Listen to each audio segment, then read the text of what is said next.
Сәлеметсіздер ме оқушылар? Бүгін Қазақстан тарих пәнінен өтетін сабақтың тақырыбы Қазақстандағы ұжымдастыру. Дәптерімізді ашып, бүгінгі сабақтың тақырыбын жазып аламыз. Зерттеу сұрағы: неліктен ұжымдастыру саясаты ұлы нәубетке әкеп соқты? Сабақтың мақсаты ұжымдастыруға дейінгі қазақ ауылының жағдайымен танысу. Күштеп ұжымдастыру саясаты қалай жүргізілгенін талдау, ауыл шаруашылығын күштеп ұжымдастыру салдарын байыптау. Өткен сабақтан сіздер не білесіздер? 20-шы ғасырдың басындағы қазақ жеріндегі демографиялық өзгерістер қалай болғанын білдіңіздер? Индустрияландыру кезінде әміршіл әкімшіл жүйе саясаты қалай жүргізілгенін оқыдыңыздар. Оқушылар ең алдымен білімнің сайтын пайдаланып, Қазақстандағы ұжымдастыруға байланысты бейнематериал көретін боласыздар. Ұжымдастыру Қазақстан жерінде қалай өтті? Ұжымдастыру саясаты жайлы не білесің? Кеңес өкіметі тәркілеу саясатын қалай жүргізді? Осы сұрақтарға жауап берейік. Ұжымдастыру Қазақстан жерінде қалай өтті? Ұжымдастыру саясаты жайлы не білесің? Қазақстан тарихындағы келеңсіз оқиғалардың бірі 20-шы ғасырдың 20-30 жылдары жүргізілген ауыл шаруашылығын ұжымдастыру саясаты еді. 1926-1927 жылдары шабындық және егістік жерлер қайта бөлінді. Алайда жерді қайта бөлу экономикалық жағдайды жақсарта алмады. Себебі қазақтардың ғасырлар бойы қалыптасып келген дәстүрлі мал шаруашылығының ерекшелігі ескерілмеді. Шабындық және егістік жерлер ауқатты шаруалардан тартып алынды. Тартып алынған жерлер кедейлер мен орта шаруаларға берілді. Бірақ кедей шаруалар жерден бас тартып, бұрынғы иелеріне қайтарып берді. Осылайша бұл шара ауылдағы жағдайды бұрынғысынан да ушықтырып, шабындық және егістік жерлерді қайта бөлу сәтсіз аяқталды. Кеңес үкіметі тәркілеу саясатын қалай жүргізді? Қазақстан орталық атқару комитеті мен халық комиссарлары кеңесі 1928 жылы 27 тамызда әрі бай шаруашылықтары мен жартылай феодалдарды тәркілеу және жер аудару туралы декрет шығарды. Бай және орташа байлардың мал мүлкін тәркілеп, мемлекетке өткізу керек деп шешті. Бұл декрет бойынша көшпелі аудандарда 400-ден астам ірі малы барлар, ал жартылай көшпелі аудандарда 300-ден астам малы барлар, отырықшы аудандарда 150-ден астам ірі малы барлар бай қожалықтарға жатқызылды. Алайда жоғарыдан жіберілген бұйрық 2 есе артығымен орындалып, бай мен орташа байлардың қатарына шатырлы үйі мен 1-2 аты бар жазықсыз адамдар да кіргізіліп, отырықшы аудандарда 100 тұяғы барлар да ірі байлар қатарына жатқызылып, тәркілеуге ұшырады. Тәркілеу заңды бұзу арқылы жүзеге асырылды. Орташа шаруашылық иелері байлар қатарына жатқызылды. Барлық жинап терген мал мүлкінен бір күнде айырылғысы келмей, бір түнде шетел асып көшіп кеткендер де болды. Негізгі соққы ірі байларға бағытталды. Бірақ елге жіберілген уәкілдер көбінесе орташаларға, кейде кедей шаруаларға да зиян келтірді. 700-дей шаруашылық тәркілеуге ілігіп, олардан тартып алынған 145 мың бас мал кедейлерге бөліп берілді. Ауылдағы байлар мен ауқатты шаруалар кулактарға жатқызылды. 1930-1931 жылдары республикадан тыс жерлерге 6800 адам жер аударылып, қазақ жеріне тәркілеуге ұшыраған 180 мың кулак қоныс аударып келді. Оқушылар, бейнематериалды көріп аяқтадық. Ал енді қысқаша конспектті оқыңыздар.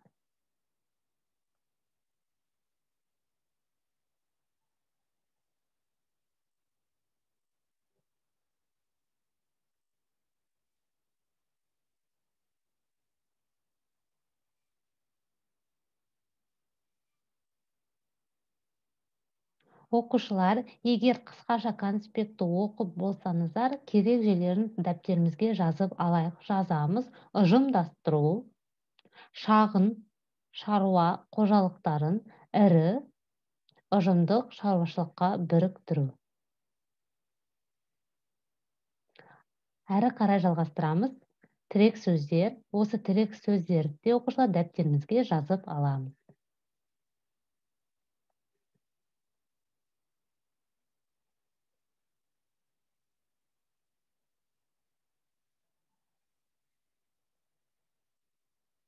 Егер тірек сөздерді дәптерлеріңізге жазып алсаңыздар, әрі қарай конспектімізді жалғастырамыз.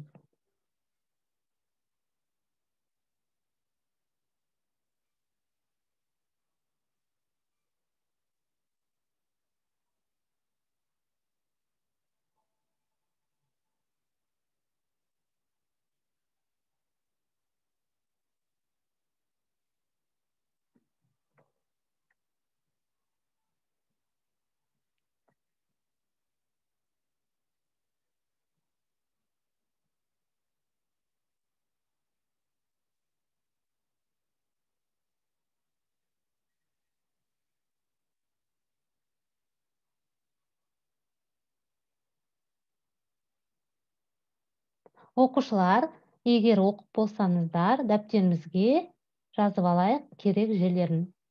1927 жылы желтоқсанда БКБП-ның 15-ші съезі ауыл шаруашылығын ұжымдастыру бағытын жариялады.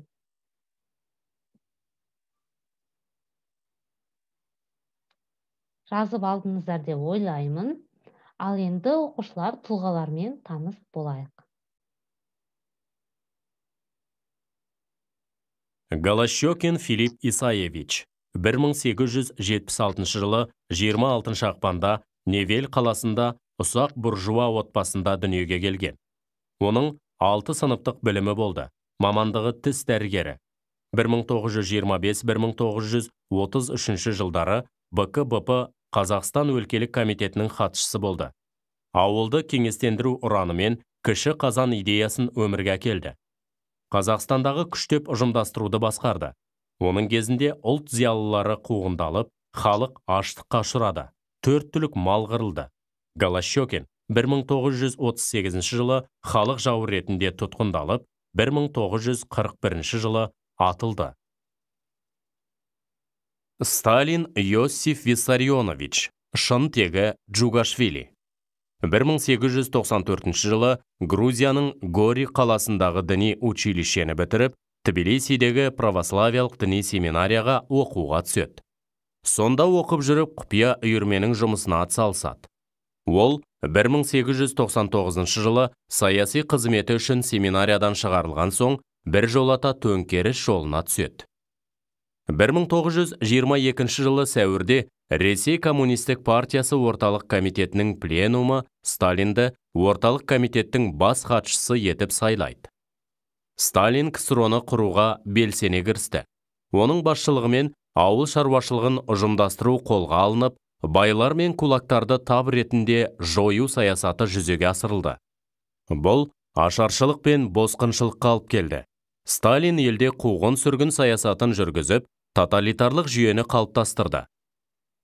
ККП-ның 1956 жылы өткен 20-шы съезінде Сталиннің жеке басына табынуы сынға алынды.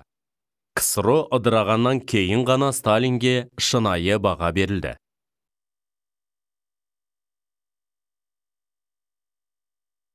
Мыңбаев Жалау, мемлекет қайраткері.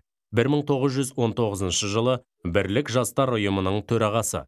1920-1923 жылдары Маңғыстау уездік атқару комитетінің азық түлік бөлім бастығының орынбасары. Адай уездік милиция бастығы.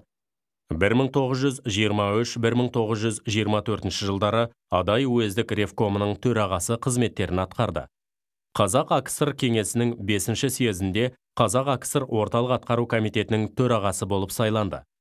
Бұл қызметте жүріп, республикадағы барлық басқару органдарын жергіліктендіру, қазақтандыру ісіне басшылық жасады. Халықтың әлеуметтік жағдайын және денсаулық, оқу ағарту, мәдениет саласын жақсартуға күш салды. 1926 жылы 25 қаңтарда Қазақстан өлкелік комитетінің пленумында Мыңбаев ұлтшыл атанып сынға ұшырады. 1927 жылы орнынан алынып, Гурьев округы атқару комитетінің төрағасы қызметіне төмендетілді. Бұл қызметі барысында Гурьев округының мұнайлы өңір екенін ескеріп, ауыр өнеркәсіпті дамытуға күш салды. Балық шаруашылығын жандандырды. Осы кәсіпке қазақтарды тартты. Гурьевте электростанция құрылысын салу жұмысына тікелей басшылық етті.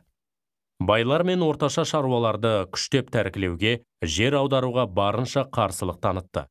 1929 жылы қызметінен өз еркімен кетіп, ауыр науқастан көз жұмды.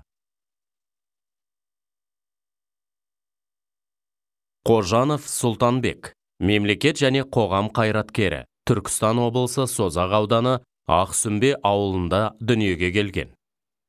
1918 жылы Ташкент мұғалімдер семинариясын, 1927 жылы Мәскеудегі бүкіл одақтық коммунистік партиясы орталық комитетінің марксизм-ленинизм курсын бітірді. Саяси қызметін Ташкент қаласындағы семинария оқушыларынан құрылған Кеңес атты астыртын жастар ұйымын құрудан бастайды. 1918-1919 жылдары Бірлік туы газетінің редакторы болды. Ал 1918 жылы Қарашадан бастап Түркістан, Созақ, Жаңақорған, Қызылқұм, Шиелі өңірлерінде ашыққан адамдарды тамақтандыратын арнайы орындар ашуды ұйымдастырады. 1920-1924 жылдары Түркістан өлкелік партия комитетінің мүшесі, Түркістан орталық комитеті төрағасының орынбасары, халық ағарту комиссары, Түркістан Республикасы егіншілік халық комиссары, Ақжол газетінің редакторы, 1924-1925 жылдары Қазақ өлкелік комитетінің хатшысы қызметтерін атқарады. Голощекинмен келіспегені үшін айыпталып қудалауға ұшырайды. 1937 жылы 16 шілдеде Ташкентте тұтқындалып, 1938 жылы атылды. Оқушылар тұлғалармен танысып болды, ал енді тапсырма орындайық.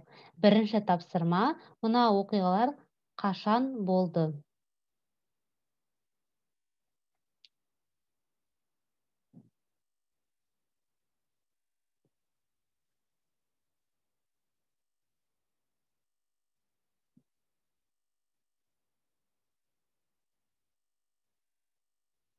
Бірінші тапсырмамызды орындап болсақ, екінші тапсырмамызды орындайық. Екінші тапсырма: ақпараттың дұрыс немесе қатесін анықтау қажетсіздер. Бірінші ақпарат: Қазақстанда ұжымдастыру ерекше қарқынмен жүргізілді. Дұрыс немесе қате? Оқушылар дұрыс жауапты таңдаймыз. Екінші: астық пен жем-шөп дайындау науқаны малды жаппай союға әкеп соқты. Дұрыс немесе қате? Дұрыс жауапты таңдаймыз. Үшінші: 1928 жылы қатаң жазалау барысында 300 миллион пұт астық дайындалды. Дұрыс немесе қате? Дұрыс жауапты таңдаймыз. Төртінші: ұжымшарлардан барлық астық тартып алынды, ал тұқымдық қорлар қалдырылды. Дұрыс немесе қате? Дұрыс жауапты таңдаймыз. Бесінші: астық дайындау барысында 10 мыңнан астам адам жазаланды. Дұрыс немесе қате? Дұрыс жауапты таңдаймыз. Алтыншы: 1927 жылы желтоқсанда БКБП-ның 15-ші съезінде ауыл шаруашылығын ұжымдастыру бағыты жарияланды. Дұрыс немесе қате? Дұрыс жауапты таңдаймыз. Жетінші: шаруаларды ұжымдастыру 1929-1932 жылдары жүргізілді. Дұрыс немесе қате? Дұрыс жауапты таңдаймыз.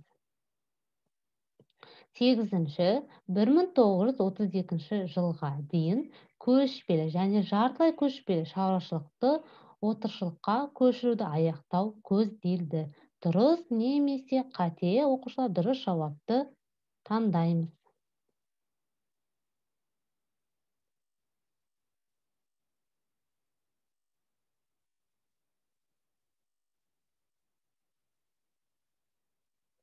Егер оқушылар тапсырмаларды орындап болсаңыздар, бүгінгі біздің сабақ аяқталды. Сау болыңыздар.